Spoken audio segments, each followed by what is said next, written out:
Sohel sir science চেম্বারের আজকের topics হচ্ছে বায়োলজি পঞ্চম অধ্যায় খাদ্য পুষ্টি পরিপাক। খাদ্য পুষ্টি পরিপাকের মধ্যে আমরা প্রথম লেকচারে তোমাদেরকে রাফেজ পর্যন্ত পড়াইছিলাম। এখন আমরা তোমাদেরকে পড়াবো সুষম খাদ্য।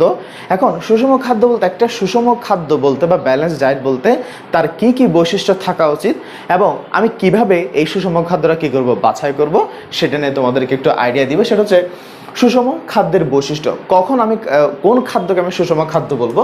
দেখো, এখানে দেহের বিপাকীয় কাজের জন্য আমরা খাদ্য কেন গ্রহণ করি? বিপাকীয় কাজ নিয়ন্ত্রণের জন্য। দেহের বিপাকীয় কাজের প্রয়োজনীয় শক্তি ওই খাদ্যের মধ্যে থাকতে হবে, এক। দ্বিতীয় আরেকটা হচ্ছে আমাদের খাদ্য আসলে কয় ধরনের? মূলত খাদ্য হচ্ছে তিন ধরনের: শর্করা, আমিষ এবং স্নেহ। এই যে শর্করা, আমিষ এবং স্নেহের একটা নির্দিষ্ট অনুপাত থাকতে হবে। এই নির্দিষ্ট অনুপাতটা কত বলি আমি?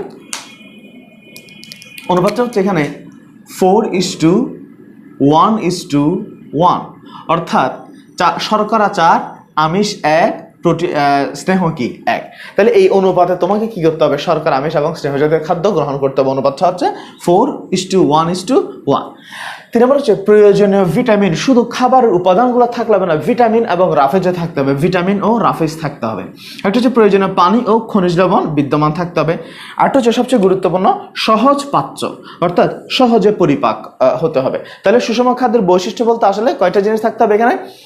নির্দিষ্ট অনুপাতে শর্করা, আমিষ এবং স্নেহ জাতীয় পদার্থ থাকতে হবে, পানি এবং খনিজ লবণ থাকতে হবে, ভিটামিন এবং রাফেজও থাকতে হবে এবং সহজে কি হতে হবে? পাচিত হতে হবে বা পরিপাক। আমি লিখে দিয়েছি এখানে সহজে পরিপাক হয়। তাহলে এগুলো হচ্ছে সুষম খাদ্যের বৈশিষ্ট্য। এবার আমি সুষম খাদ্যের তালিকা করব। আমি কোনো একটা মানুষের, ইন্ডিভিজুয়াল কোনো পার্সনের সুষম খাদ্যের তালিকা করব। এই তালিকা করতে গেলে কোন কোন বিষয় আমাকে মাথায় রাখতে হবে সেটা হচ্ছে, দেখো, প্রথমে ব্যক্তি, ব্যক্তির লিঙ্গ, বয়স, পেশা। লিঙ্গ, বয়স, পেশা কেন? পুরুষের তুলনায় স্ত্রী দেহে বিপাকীয় কাজের মাত্রাটা কম, অথবা স্ত্রীর তুলনায় পুরুষের বিপাকীয় কাজের মাত্রা বেশি। যেহেতু পুরুষের বিপাকীয় কাজের মাত্রা বেশি, তাহলে তার খাবারের পরিমাণও কি হতে হবে? বেশি হইতে হবে। আবার দেখো বয়স, বয়স্কদের শিশু বয়সটা এখানে একটা ইম্পর্টেন্ট ফ্যাক্টর। কেন বলি? একদম বাচ্চা আর একেবারে বয়স্ক, এদের বেলায় কিন্তু পুষ্টির পরিমাণটা বেশি লাগে, বাচ্চাদের এবং বয়স্কদের। তো তোমাকে চিন্তা করতে হবে ওর বয়সটা কত। যারা ইয়াং এজ তারা কিন্তু মোটামুটি খাবার গ্রহণ করে, তাদের বিপাকীয় হার বেশি থাকে, তারা কিন্তু রেগুলার খাবার নিয়ে নেয়। কিন্তু বয়স্কদের এবং বাচ্চাদের কিন্তু ব্যালেন্স ডায়েটটা তোমাকে কি করতে হবে? মেনটেন করতে হবে। আরেকটা হচ্ছে পেশা। পেশাটা কেন ইম্পর্টেন্ট সেটা বলি তোমাকে। যেমন যারা ডেইলি ওয়ার্কার, যারা রিক্সা চালায়, যারা ঠেলা গাড়ি চালায়, অর্থাৎ যারা দিনমজুর, তাদের কিন্তু সারাদিন যে কাজটা করে তাদের কিন্তু অ্যাক্টিভিটিটা অনেক বেশি। যেহেতু তার পরিশ্রম বেশি হচ্ছে, ক্যালোরি বেশি খরচ হচ্ছে, তাকে বেশি খাবার গ্রহণ করতে হবে। On the other hand doctor বা যারা অফিসিয়াল জব করে, যারা সারাদিন বসে বসে কাজ করে, যাদের কাজটা বসে বসে, এই যে যারা বসে বসে যারা কাজ করে তাদের বেলায় কিন্তু বডি অ্যাক্টিভিটির অভাব হচ্ছে না। তাহলে তার বেলায় ক্যালোরির মানটা কি করতে হবে? তাকে কমাতে হবে, তাকে কম ক্যালোরির খাবার গ্রহণ করতে হবে। ওকে, ফাইন। তাহলে ব্যক্তির লিঙ্গ, বয়স এবং পেশা। একটা হচ্ছে গৃহীত খাদ্যের ক্যালোরি মান। গৃহীত খাদ্যের ক্যালোরি মান। একজন বললো যে আমি আজকে 1 কেজি শশা খাইছি। 1 কেজি কি খাইলাম? শশা খাইলাম। আরেকজন বলতেছে আমি 1 কেজি খাই না, আমি কি খাইছি? আমি আধা কেজি বার্গার খাইছি। দেখো, ও বলছে আমি 1 কেজি, ওর পরিমাণটা কিন্তু বেশি। আরেকজন বলছে আমি আধা কেজি, ওর পরিমাণটা কিন্তু কম। কিন্তু আধা কেজি বার্গারে যে ক্যালোরি আছে, 1 কেজি শশাতে কিন্তু সেই ক্যালোরিটা নেই। তাহলে আমাকে শুধু পরিমাণটা বাছাই করলে হবে না, ওই পরিমাণ খাদ্যের মধ্যে কি পরিমাণ ক্যালোরি আছে আমাকে সেটাও দেখতে হবে।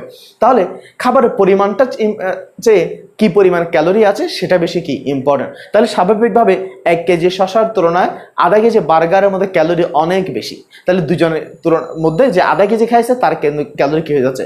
বেশি হয়ে যাচ্ছে। আচ্ছা, দেহ গঠন ও ক্ষয় পূরণের একটা গুরুত্বপূর্ণ উপাদান হচ্ছে আমিষ। আমিষের উপস্থিতি, কি পরিমাণ আমিষ তুমি নিচ্ছ। এই যে একটা অনুপাত এখানে বলছিলাম 4:1:1। এই অনুপাতটা যদি ইমব্যালেন্স হয়ে যায়, মনে করো একটা নির্দিষ্ট মাত্রার প্রোটিন তোমাকে গ্রহণ করতে হবে, বাট তুমি ওই প্রোটিনটা গ্রহণ করো নাই। যদি ওই প্রোটিনটা গ্রহণ না করো, সেক্ষেত্রে তোমার দেহের ক্ষয়পূরণ হবে না, দেহের বৃদ্ধি হবে না, অর্থাৎ মাসেল কি হবে? ওয়েস্টিং হবে, মাংসপেশিগুলো ধীরে ধীরে ক্ষয়প্রাপ্ত হতে থাকবে। তারপর হচ্ছে ভিটামিন, খনিজ লবণ ও পানির ভারসাম্য রক্ষা করা, ঋতু, আবহাওয়া, খাদ্যাভ্যাস। এই জিনিসটা কিন্তু খুব গুরুত্বপূর্ণ। যেমন এখানে বলছে খাদ্যাভ্যাস, খাদ্যাভ্যাসটা ইম্পর্টেন্ট।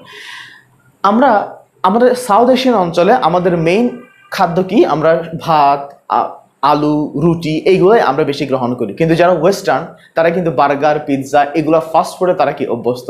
তাহলে আমাকে খাদ্যাভ্যাসটা কি করতে হবে, মাথায় রাখতে হবে। কারণ আমরা যে আমাদের বডিটা যে ধরনের খাদ্যের সাথে পরিচিত, যে আমাকে ওইভাবেই আমাকে কি করতে হবে, খাবার বাছাই করতে হবে। আচ্ছা, ঋতু এবং আবহাওয়া, ঋতু এবং আবহাওয়া। মনে করো শীতকালে কিছু সবজি পাওয়া যায় যেগুলো গ্রীষ্মকালে পাওয়া যায় না, আবার গ্রীষ্মকালে কিছু ফল ফ্রুট পাওয়া যায় যেগুলো শীতকালে পাওয়া যায় না। তাহলে আমাকে ঋতুরও কি করতে হবে, বাছাই করতে হবে, আবহাওয়া বাছাই করতে হবে। আচ্ছা, পরিবারের সদস্য সংখ্যা ও আর্থিক সঙ্গতি। এখন একটা পেশেন্ট তোমার কাছে আসলো, তুমি তাকে বললা যে আপনি নিয়মিতই কি খাবেন, আপনি নিয়মিতই ভালো ভালো মুরগি, মাছ, মাংস এগুলো খাবেন। কিন্তু দেখা যাচ্ছে মানুষটা আসলে কি একটা দিনমজুর, একজন কি দিনমজুর। তাহলে তুমি যদি তাকে মুরগি, মাছ, মাংস, ইলিশ মাছ এগুলো খেতে বলো, সে এগুলো খেতে পারবে না। কেন? সে কিনতে পারবে না, অথবা তার পরিবারের সদস্য বেশি, সেগুলো চুজ করতে পারবে না। তাহলে তোমাকে তাকে এমন একটা খাবারের আইডিয়া তাকে দিতে হবে যাতে টাকা পয়সাও সেভ হয়, আবার ওই পরিমাণ পুষ্টিও পায়। যেমন একটা যার টাকা পয়সা অনেক আছে তাকে তুমি বলো আপনি নিয়মিতই মাছ খান, নিয়মিতই মাংস খান, প্রতিদিন খান আপনি। কিন্তু যেটা গরিব তাকে তো তুমি মাছ মাংস প্রতিদিন খেতে বলতে পারো না, তখন তোমাকে আপনি নিয়মিত কি খান, অ্যাটলিস্ট ডাল খান। তাহলে ওই মাছের যে আমিষ সেটা তুমি কোথায় পাচ্ছ, ডালের মধ্যে পাচ্ছ। ঠিক আছে? তো তোমাকে আর্থিক সঙ্গতি এবং পরিবারের সদস্য সংখ্যার উপর ডিপেন্ড করে তোমাকে কি করতে হবে, ওই সুষম খাদ্যের তালিকাটা করে দিতে হবে। সবার জন্য কি হবে না, সেম হবে না। এখন দেখো, আমরা এই যে বিভিন্ন ধরনের যে পুষ্টিকর খাবার যে আমরা গ্রহণ করব, যদি আমি ঠিকমতো পুষ্টি না পাই তাহলে এই পুষ্টির অভাবে বিভিন্ন ধরনের লক্ষণ দেখা দিবে। তাহলে পুষ্টিজনিত বা পুষ্টির অভাবজনিত রোগের মধ্যে একটা হচ্ছে গয়টার। এই গয়টার রোগটা কোথায় হয়, আমি যদি সিম্পলি বলি গ দিয়ে মনে রাখবা, গয়টার রোগটা হয় গলাতে। কোথায় হয়? গয়টার রোগটা হয় গলাতে। আমাদের যে গলার মধ্যে একটা গ্রন্থি আছে, একটা অন্তঃক্ষরা গ্রন্থি আছে, সেই গ্রন্থির নাম হচ্ছে থাইরয়েড। সেই গ্রন্থির নাম কি? এই যে গলার মধ্যে যে গ্রন্থিটা আছে সেই গ্রন্থির নাম হচ্ছে থাইরয়েড। থাইরয়েড। এখন বিভিন্ন কারণে, এখন থাইরয়েডের বিপাকীয় কাজের জন্য মূলত যেটা প্রয়োজন, সেই মূল প্রয়োজন হচ্ছে, আমি যদি এখানে কারণগুলো লিখতে চাই তাহলে গয়টারের কোথায় হয়, গয়টার হয় গলাতে বা থাইরয়েড গ্রন্থিতে। কীরকম হয় দেখো, এখানে থাইরয়েডের বিপাকীয় কাজের জন্য মূল প্রয়োজন হচ্ছে আয়োডিন। যদি কোনো কারণে আয়োডিনের অভাব হয়, যদি কোনো কারণে আয়োডিন এর অভাব দেখা দেয়, তখন কিন্তু থাইরয়েড তার বিপাকীয় কাজটা চালাতে পারে না। যখন থাইরয়েড তার বিপাকীয় কাজটা চালাতে পারে না, তখন তার কোষগুলা অতিরিক্ত আয়োডিনের চাহিদা পূরণের জন্য বা আয়োডিনের চাহিদার জন্য কোষগুলো কি করে, বেশি বেশি পাম্পিং করে। যেমন একটা মাছকে যখন তুমি পুকুর থেকে তুলে যখন ডাঙায় রাখবা বা এমনি শুষ্ক স্থানে রাখবা, দেখবা মাছটা বারবার নিঃশ্বাস নেওয়ার জন্য অর্থাৎ মুখটাকে বারবার খুলে খুলে সে কি করার চেষ্টা করতেছে, অতিরিক্ত পরিমাণ নিঃশ্বাস নেওয়ার চেষ্টা করতেছে। থাইরয়েড যখন আয়োডিনের যখন অভাব হয়, তখন থাইরয়েড গ্রন্থি বারবার কি করা শুরু করে, পাম্প করা শুরু করে। এই পাম্প করতে গিয়ে অনেক সময় দেখা যায় থাইরয়েড গ্রন্থিটা ফুলে যায়। থাইরয়েড গ্রন্থি কি হয়, থাইরয়েড গ্রন্থি ফুলে যায়। তাহলে আয়োডিনের অভাব হতে পারে। তাহলে আবার থাইরয়েড কেন ফুলতে পারে? বিভিন্ন ধরনের ক্যান্সার হলেও কি হতে পারে, থাইরয়েডটা ফুলে যেতে পারে। আবার থাইরয়েডের বিভিন্ন অসুখ আছে, থাইরয়েডের রোগ আছে, যে থাইরয়েডের রোগের কারণে কি হয়, থাইরয়েড গ্রন্থির রোগের কারণেও এগুলো কি হতে পারে, এই গয়টারটা হতে পারে থাইরয়েড গ্রন্থির রোগ। তাহলে একটা হচ্ছে গয়টারের, আমি লিখলাম কারণ। এখন গয়টার কি হয় আসলে, লক্ষণ কি, গয়টারের লক্ষণটা কি আমাকে বলি।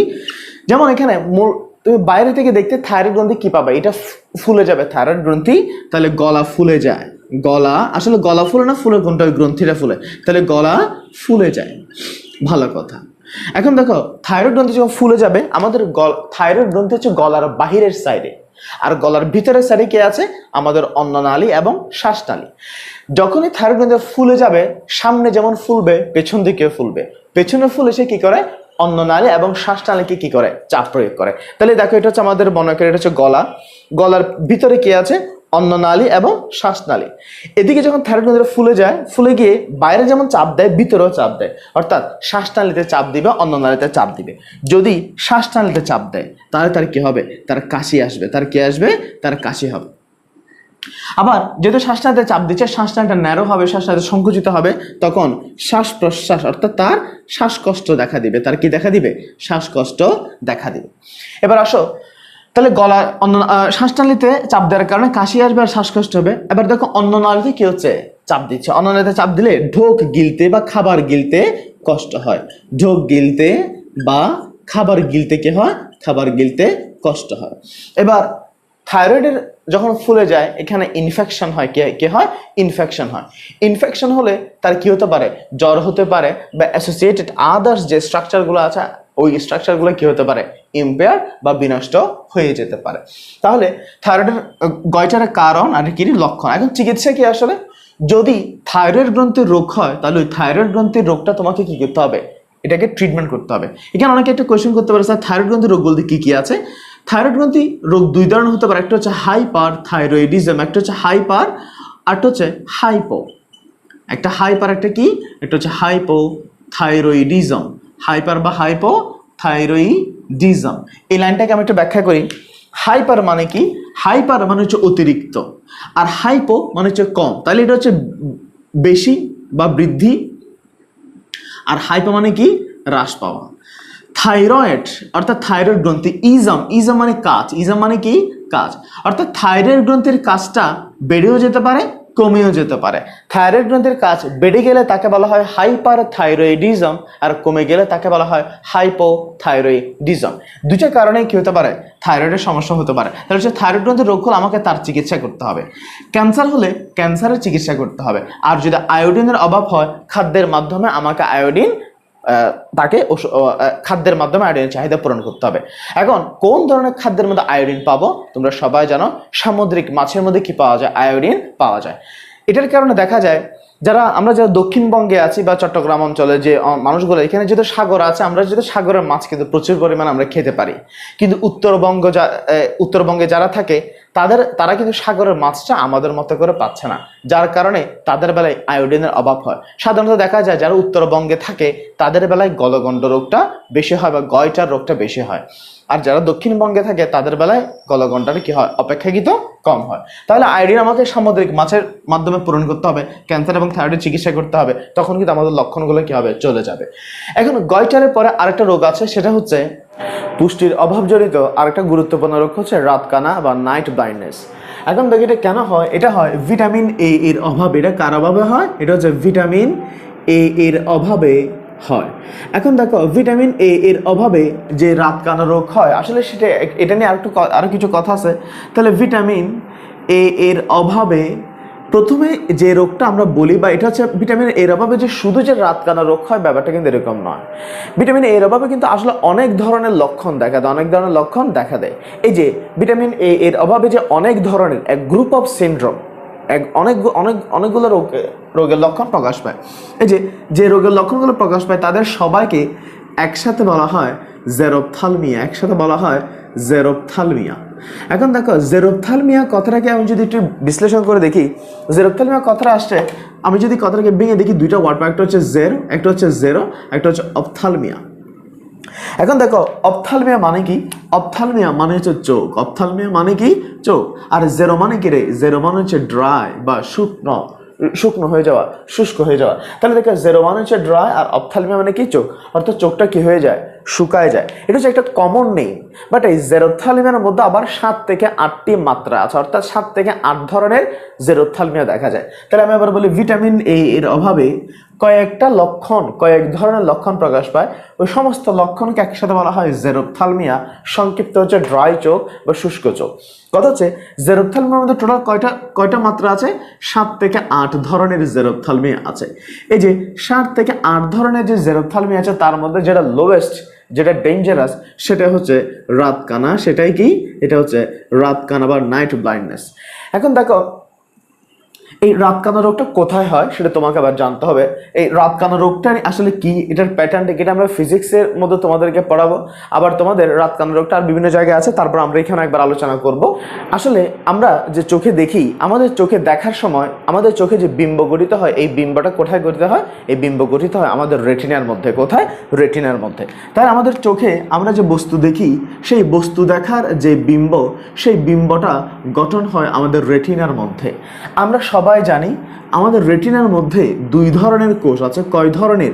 2 ধরনের, 2 টাইপস। আমি 2 ধরনের বলছি কিন্তু 2টা বলি নাই। তাহলে দেখো রেটিনার মধ্যে 2 ধরনের কোষ আছে, একটা হচ্ছে রড কোষ, একটা হচ্ছে কোন কোষ। এই রড কোষ এবং কোন কোষ নিয়ে আমরা আরো বিস্তারিত ফিজিক্সের একটা টপিকস আছে, তারপরে বায়োলজির লাস্টের দিকে দ্বাদশ অধ্যায় এটা একটা টপিকস আছে। আমরা এখানে অল্প কথা বলবো এখানে। তো রেটিনার মধ্যে দুই ধরনের কোষ আছে, একটা হচ্ছে রড কোষ, একটা হচ্ছে কোন কোষ। একটা কথা তোমরা জানো, রড কোষ কাজ করে কোথায়? অনুজ্জ্বল আলোতে। রড কোষ কাজ করে কোথায়? অনুজ্জ্বল আলোতে, অথবা ডিম লাইট। অনুজ্জ্বল আলো বলতে ডিম লাইট, অল্প আলো। আর কোন কোষ কাজ করে কোথায়? উজ্জ্বল আলোতে। উজ্জ্বল বলতে কি? তুমি আমাকে জিজ্ঞেস করতে পারো স্যার উজ্জ্বল আলো মানে কি? উজ্জ্বল আলো বলতে যে বিভিন্ন ধরনের কালার, লাল, নীল, আসমানি, সবুজ, হলুদ, বিভিন্ন যে কালারগুলো দেখি, সেই কালারগুলো দেখে কে? কোন কোষ। এখন দেখো, রড কোষ হচ্ছে অনুজ্জ্বল আলোতে। এখানে একটু করে বলে রাখি অনুজ্জ্বল আলো মানে কি। মনে করো আমি তোমাকে উদাহরণ দিই, সেটা হচ্ছে তুমি বাসায় বসে বসে পড়তেছো, বাসায় বসে পড়ার সময় হঠাৎ করে কারেন্টটা চলে গেছে। এই যে হঠাৎ করে যে কারেন্ট চলে যায়, কারেন্ট চলে যাওয়ার পর প্রথম দেখবা 1 থেকে 2 সেকেন্ড আমরা কিছুই চোখে দেখি না। 1 থেকে 2 সেকেন্ড আমরা কিছুই চোখে দেখি না। এরপরে আবার আমরা ঝাপসা একটু একটু দেখি।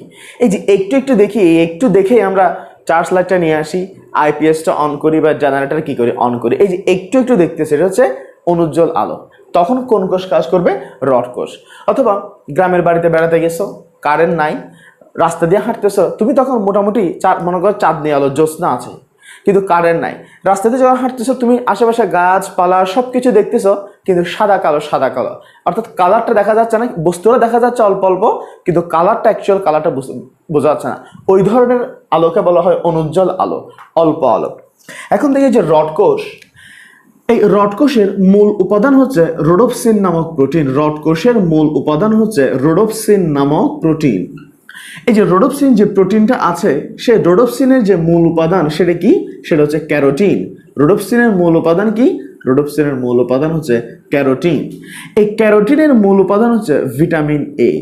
ক্যারোটিনের মূল উপাদান কি? Vitamin A. তাহলে আমাদের চোখে বিম্ব গঠিত হয় রেটিনাতে। রেটিনা দেখে কোথায়? অনুজ্জ্বল আলোতে। অনুজ্জ্বল আলো যে রড কোষ কাজ করে, সেই রড কোষের মূল উপাদান হচ্ছে রোডোপসিন। রোডোপসিনের মূল উপাদান হচ্ছে ক্যারোটিন। ক্যারোটিনের মূল উপাদান হচ্ছে ভিটামিন এ। যদি কোনো মানুষের ভিটামিন এ এর অভাব দেখা দেয়, তাহলে তার ক্যারোটিন কাজ করবে না। ক্যারোটিন কাজ না করলে রোডোপসিন কাজ করবে না। রোডোপসিন কাজ না করলে রড কোষও কাজ করবে না।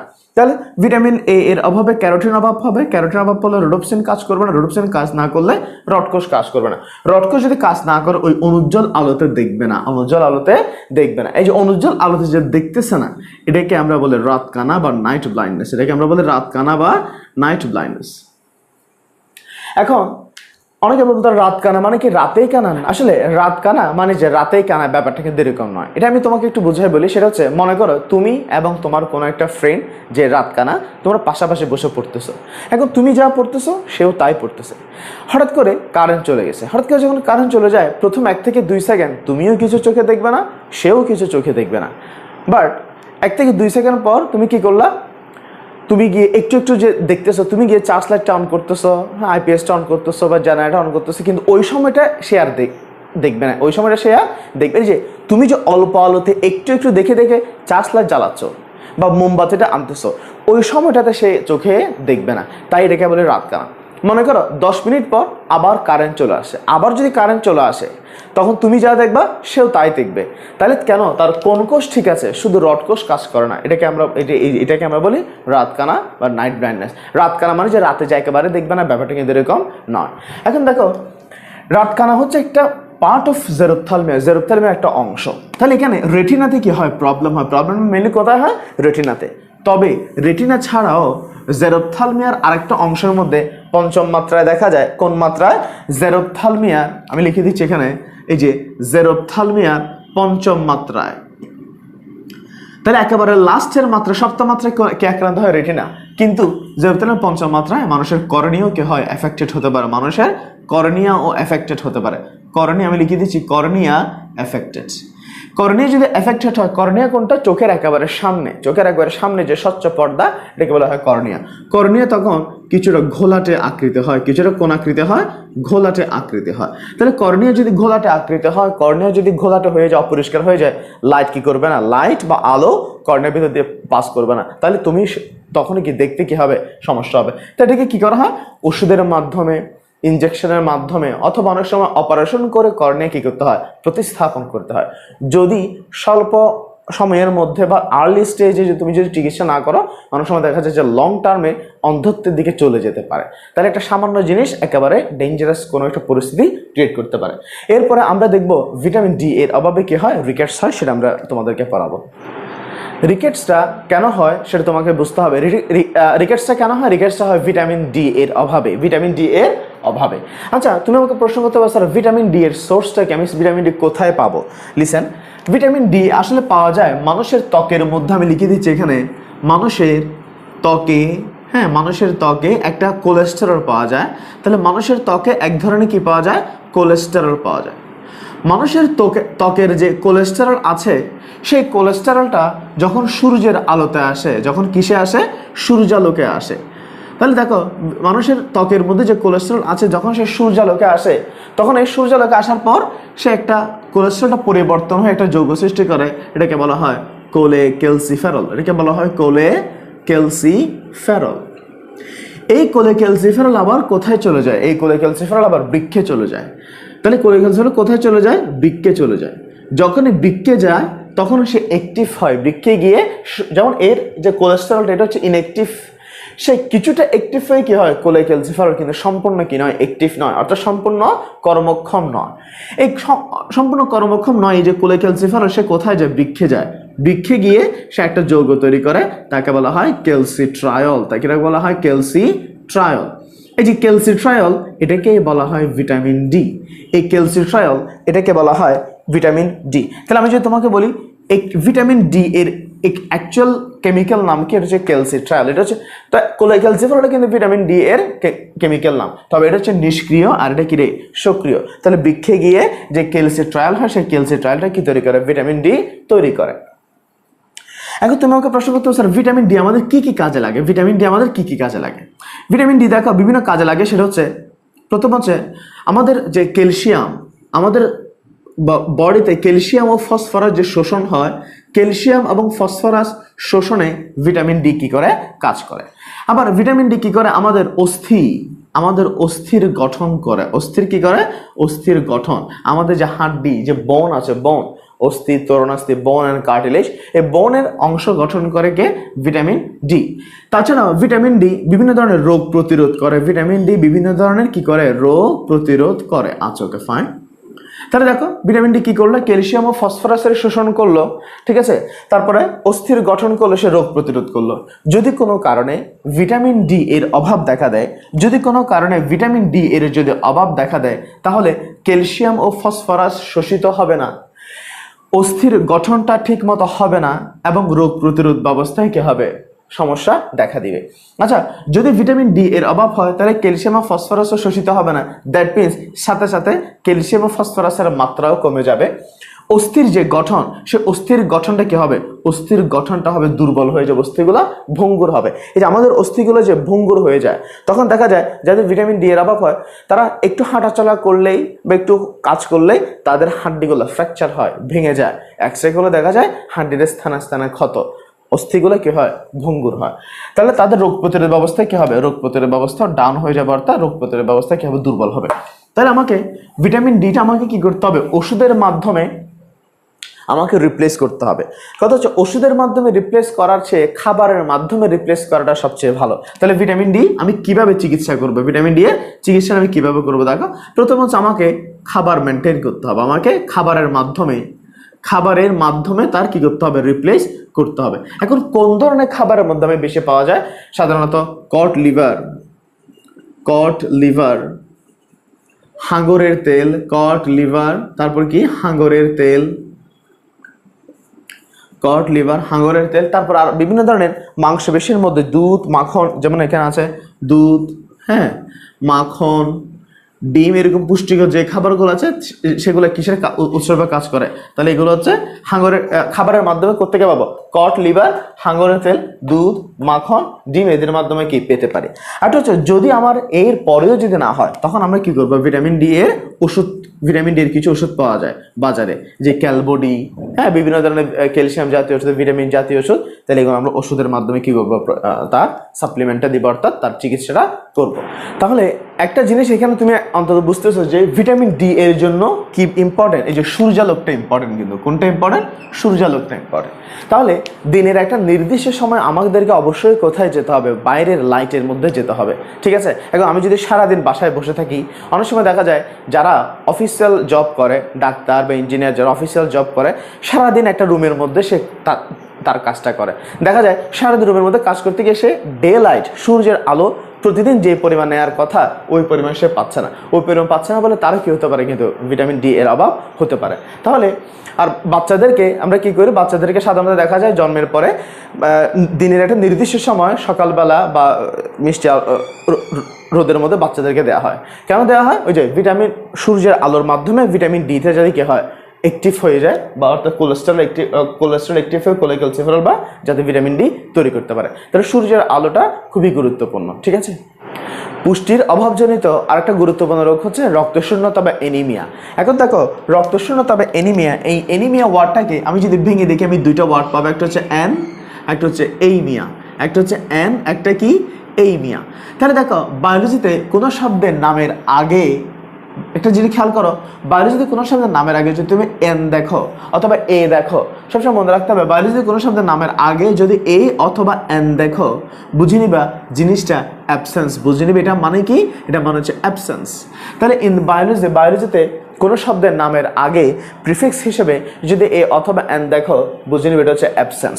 আর এই মিয়া মানে কি? এই মিয়া মানে হচ্ছে ব্লাড। এই মিয়া মানে কি? এই মিয়া মানে হচ্ছে ব্লাড। তাহলে এনিমিয়া মানে হচ্ছে অ্যাবসেন্স অফ ব্লাড বা রক্তশূন্যতা। এখন দেখো, রক্তশূন্যতা কেন হতে পারে? রক্তশূন্যতা কেন হতে পারে?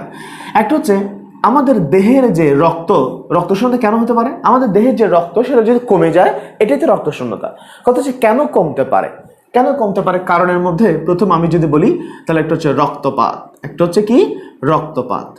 এখন রক্তপাত বলতে ইন্টারনাল, এক্সটার্নাল, বাহ্যিক, অভ্যন্তরীণ দুইভাবে রক্তপাত হতে পারে। তাহলে আমি যেটা লিখি, প্রথম হচ্ছে রক্তপাতের মধ্যে একটা হচ্ছে বাহ্যিক রক্তপাত, একটা হচ্ছে অভ্যন্তরীণ। একটা বাহ্যিক, একটা কি অভ্যন্তরীণ। এখন বাহ্যিক মানে কি? এক্সটার্নাল। বাহ্যিক মানে হচ্ছে এক্সটার্নাল, আর অভ্যন্তরীণ মানে হচ্ছে ইন্টারনাল। ওকে, ফাইন। এখন কিভাবে বাহ্যিক হতে পারে? যেমন যদি কোনো কারণে অ্যাক্সিডেন্টের কারণে, অ্যাক্সিডেন্ট করলে কি হয়? মানুষ যদি কোনো রাস্তাঘাট দিয়ে যাচ্ছে, হঠাৎ করে মনে করে যে কোনো একটা গাড়ি অ্যাক্সিডেন্ট হলো, এই যে অ্যাক্সিডেন্টের কারণে, তাহলে তার কি হতে পারে? দুর্ঘটনা, যে কোনো দুর্ঘটনাজনিত কারণে, অ্যাক্সিডেন্টের কারণে হতে পারে। অথবা খেলতে গিয়ে হয়তো তার আঘাত পেয়ে একটা অংশ ছিঁড়ে গেল, তাহলে এদিকে কি হচ্ছে? ব্লিডিং হচ্ছে। আবার যে কোনো দুর্ঘটনা, অর্থাৎ তোমাকে কেউ ছুরি মেরে দিতে পারে, ঠিক আছে? তোমাকে কি ইনজিওর করে দিতে পারে, অর্থাৎ তোমাকে কেউ ইনজিওর করে দিতে পারে, বা তুমি কোনো দুর্ঘটনায় পড়তে পারো। এই দুর্ঘটনায় যদি যে কোনো ব্লিডিংগুলো হয়, এই যেটা বাইরে দেখা যাচ্ছে, এটাকে বলা হয় এক্সটার্নাল বা বাহ্যিক রক্তপাত। অভ্যন্তরীণের মধ্যে কি আছে? অর্থাৎ ভিতরে কি হচ্ছে? ব্লিডিং হচ্ছে। ভিতরে কেন ব্লিডিং হতে পারে? অনেকেই বলে, স্যার আমার গ্যাস্ট্রিকের প্রবলেম। স্যার আমার কিসের প্রবলেম? গ্যাস্ট্রিকের প্রবলেম। এই যে গ্যাস্ট্রিকের প্রবলেম বলতে, এই যে তার পাকস্থলীতে সমস্যা। পাকস্থলী যে প্রাচীরগুলো আছে, প্রাচীরগুলো কি হয়ে যায়? প্রাচীরগুলা ছিঁড়ে যায়। পাকস্থলী প্রাচীর ছিঁড়ে গেলে তার এখানে কি হতে পারে? রক্তপাত হতে পারে। ছোট ছোট পাকস্থলী যে ত্বক আছে, সেই ত্বকটা যদি ছিঁড়ে যায়, এখানে কি হবে? ব্লিডিং হবে। একইভাবে আমাদের যে ক্ষুদ্রান্ত, মনে করো যে ক্ষুদ্রান্তের মধ্যে বিভিন্ন সময় কি থাকে? বিভিন্ন ধরনের কৃমি থাকে, ওয়ার্ম, বিভিন্ন ধরনের কি থাকে? ওয়ার্ম বা কৃমি থাকে। এই যে ওয়ার্ম বা কৃমির কারণে, কৃমিগুলো কি করে? আমাদের ক্ষুদ্রান্ত থেকে রক্ত শোষণ করে। ক্ষুদ্রান্ত থেকে কি শোষণ করে? রক্ত শোষণ করে। তাহলে সে ক্ষুদ্রান্তের গায়ের মধ্যে কৃমিগুলো এরকম করে লেগে চুষে রক্তগুলো খেয়ে ফেলে। তাহলে তোমার রক্তগুলো কে নিয়ে নিচ্ছে? কৃমি নিয়ে নিচ্ছে। তাহলে একটা হচ্ছে অভ্যন্তরের মধ্যে, একটা হচ্ছে পরিপাকতন্ত্রে, একটা হচ্ছে পরিপাকতন্ত্রের সংক্রমণ। একটা হচ্ছে তোমার বিভিন্ন ধরনের কৃমির কারণে হতে পারে। লিওকওয়ার্ম, হুকওয়ার্ম, তোমাদের বইতে আছে হুকওয়ার্ম, লিওকওয়ার্ম, বিভিন্ন ধরনের কৃমির কারণে হতে পারে, অভ্যন্তরীণ ব্লিডিং হতে পারে। তাহলে একটা হচ্ছে রক্তপাত গেল। এবার আসো, রক্তপাত না হলেও রক্তের যে উপাদান, তুমি আমাকে একটা কথা বলো, রক্তের মূল আমাদের যে রক্তের মধ্যে মেইন উপাদান কি? রক্তকণিকা। রক্তকণিকার মধ্যে আবার মেইন উপাদান হচ্ছে লোহিত রক্তকণিকা। এই যে আমাদের যে লোহিত রক্তকণিকা, আমি যে লিখি লোহিত কণিকার গঠনের সমস্যা, লোহিত রক্তকণিকার গঠনগত সমস্যা। আচ্ছা, লোহিত রক্তকণিকার গঠনগত সমস্যা বলতে কিরকম? একটা লোহিত রক্তকণিকার গঠন কে করে? লোহিত রক্তকণিকার গঠন করার জন্য প্রথমে হচ্ছে লোহিত রক্তকণিকার গঠনের মধ্যে মূল গঠন হচ্ছে হিমোগ্লোবিন, মূল গঠনকে হিমোগ্লোবিন। তারপরে হচ্ছে আয়রন মানে লৌহ, আমরা বাংলায় যদি লৌহ বলে, ইংলিশে কি বলে? আয়রন। একটা হচ্ছে ভিটামিন B12, ভিটামিন আমি যদি এভাবে লিখতে চাই তাহলে ভিটামিন B12। আরও আছে ফলিক অ্যাসিড, এটা হচ্ছে ফলিক অ্যাসিড। তাহলে আমাদের লোহিত রক্তকণিকা, রক্তের যেটা সবচেয়ে গুরুত্বপূর্ণ উপাদান সেটা হচ্ছে লোহিত রক্তকণিকা। লোহিত রক্তকণিকার গঠনগত সমস্যা। এখন লোহিত রক্তকণিকার গঠনটা আসলে কে করে? হিমোগ্লোবিনে করে, আয়রন করে, ভিটামিন B12 করে, ফলিক অ্যাসিড করে। যদি হিমোগ্লোবিন অথবা আয়রন অথবা ভিটামিন B12 অথবা ফলিক অ্যাসিড, এতে যে কোনো একটার যদি ঘাটতি হয় বা যে কোনো একটার যদি ডিফেক্ট হয়, আলটিমেটলি লোহিত রক্তকণিকার কি হবে? ডিফেক্ট হবে। লোহিত রক্তকণিকার ডিফেক্ট হলে তাহলে এটাও এক ধরনের কি বলবো? রক্তশূন্যতা। কেন? রক্তের মেইন উপাদানটাই গঠন করে কিন্তু আসলে কি? লোহিত রক্তকণিকা। তাহলে লোহিত রক্তকণিকা যেখানে নাই সেখানে রক্তের আসলে ভূমিকাটা অনেক কি হয়ে যায়? কমে যায়। তাহলে রক্তপাতের কারণে হতে পারে, লোহিত রক্তকণিকার গঠনের কারণে কি হতে পারে? রক্তশূন্যতা হতে পারে। এখন রক্তশূন্যতা হলে তার কি কি লক্ষণ দেখা দিবে? দেখো কি কি লক্ষণ দেখা দিবে। একটা আমার হচ্ছে রক্ত আমাদের দেহের সব জায়গায় কি দেয়? পুষ্টি দেয়। আমাদের দেহের প্রত্যেকটা কোষে পুষ্টি দেয় কে? রক্ত। তাহলে যেহেতু আমি যদি লিখি লক্ষণ, তাহলে দেহের সমস্ত অঙ্গের কাছে পুষ্টি দেয় কে? রক্ত। রক্ত যেহেতু কমে গেছে সমস্ত কোষের কাছে, তাহলে পুষ্টি আর যাচ্ছে না। পুষ্টি না গেলে সে শক্তি উৎপাদন করতে পারবে না। তাহলে তার কি হবে? দুর্বলতা দেখা দিবে। এই যে দুর্বলতা যে দেখা দিবে, দুর্বলতা বলতে কিরকম? তার সারাদিন তার অবশ লাগবে, সারাদিন তার মন মানসিকতা ভালো থাকবে না, সে দুর্বল বোধ করবে, চোখ মুখ কি হবে? ঝাপসা হবে। আমি এই কথাগুলো লিখতেছি না কিন্তু মুখে বলে দিচ্ছি। তাহলে দুর্বলতা বলতে তার চোখ মুখ ঝাপসা হবে, তার সারাদিনই কি আসবে? যেহেতু তার শক্তি নাই, এনার্জি নাই, সে সারাদিন বিছানার মধ্যে পড়ে থাকবে, সে তার ঝিমিয়ে থাকবে, অর্থাৎ কাজের একটা কি পাবে না? উদ্দীপনা পাবে না। তাহলে একটা হচ্ছে দুর্বলতা। একটা হচ্ছে অক্সিজেনের তাহলে দুর্বল। তাহলে এখন যেহেতু রক্তশূন্যতা, তাহলে রক্ত নেবে, হিমোগ্লোবিন নাই, হিমোগ্লোবিন না থাকলে অক্সিজেন পরিবাহিত হতে পারবে না, তাহলে দেহের মধ্যে তার অক্সিজেনের কি হয়? অভাব হয়। আচ্ছা, অক্সিজেনের যদি অভাব হয় তখন সে কি করবে? সে চেষ্টা করবে বেশি বেশি অক্সিজেন নেওয়ার জন্য। যেহেতু অক্সিজেন অভাব, সে তখন বেশি বেশি অক্সিজেনের কি ফিল করবে? চাহিদা ফিল করবে। তখন সে এরকম করবে। এটাকে আমরা বলি শ্বাসকষ্ট। এটাকে আমি কি বলি? এটাকে আমরা বলি শ্বাসকষ্ট। ঠিক আছে। আচ্ছা, এবার অক্সিজেন যদি না হয় দেহে বিভিন্ন বিপাকীয় বিক্রিয়া কি হবে? বিপাকীয় বিক্রিয়া হবে না। তাহলে দেহের বিপাকে সমস্যা হবে, এরকম আরো বিভিন্ন এখানে বিভিন্ন থাকবে, কারণ থাকবে। তার একটা হচ্ছে মনে করো আমাদের রক্তশূন্যতা হলে রক্তের চাপও কমে যাবে, ব্লাড প্রেশার কমে যাবে, তাহলে তার রক্তচাপ হ্রাস পাবে, রক্তচাপ কমে যায়। তাহলে এখন দেখো এই জিনিসগুলা মুখস্থ করবে না, তুমি জাস্ট একটু বোঝার চেষ্টা করবা। তাহলে যেহেতু রক্ত শূন্যতা আছে, রক্ত কম আছে, রক্ত কম থাকলে সে রক্তগুলা দেহের বিভিন্ন কোষের কাছে কি নিয়ে যায়? পুষ্টি নিয়ে যায়। যেহেতু পুষ্টি এখন আর যেতে পারবে না, তাহলে পুষ্টির অভাবে তার শক্তি উৎপাদন করতে পারবে না। শক্তি উৎপাদন করতে না পারলে কি হবে? দুর্বলতা হবে। এখন দুর্বলতার কারণে কি হতে পারে? দুর্বলতার কারণে সারাদিন সে অলস সময় পার করবে, সে ঘুমিয়ে থাকবে বা ঝিমিয়ে থাকবে, এগুলা তার মধ্যে হবে। এগুলো আমি আর লিখলাম না। তাহলে অক্সিজেনের অভাব হবে, অক্সিজেনের অভাব হলে তার শ্বাসকষ্ট হবে। আবার অক্সিজেনের অভাবে দেহের বিভিন্ন বিপাকীয় কাজে সমস্যা হবে, তাহলে দেহের বিপাকে সমস্যা হবে। আর রক্তের পরিমাণ কমে গেলে রক্তচাপে কি হবে? কমে যাবে। তাহলে এবার আমি চিকিৎসা কিভাবে করব? তুমি বলতে পারো স্যার আমি চিকিৎসা কিভাবে করব? এখন চিকিৎসা করতে হলে তোমাকে আগে কারণটা বুঝতে হবে। একটু আগে আমরা বলছিলাম, সেটা হচ্ছে যাদের গ্যাস্ট্রিকের প্রবলেম আছে, যাদের গ্যাস্ট্রিকের আলসার আছে বা ডিওডেনামে বা পরিপাকতন্ত্রের কোথাও আলসার আছে, আমাকে সেই আলসারটা কি করতে হবে? চিকিৎসা করতে হবে, গ্যাস্ট্রিকের চিকিৎসাটা করতে হবে। যদি ওয়ার্ম বা কৃমি থাকে, আমাকে কৃমিনাশক ওষুধ খেতে হবে। যদি ব্লিডিং হয়, এক্সটার্নাল ব্লিডিং, বাহ্যিক ব্লিডিং হয়, সেটাকে আমাকে বন্ধ করতে হবে, আমাকে ব্যান্ডেজ করে দিতে হবে।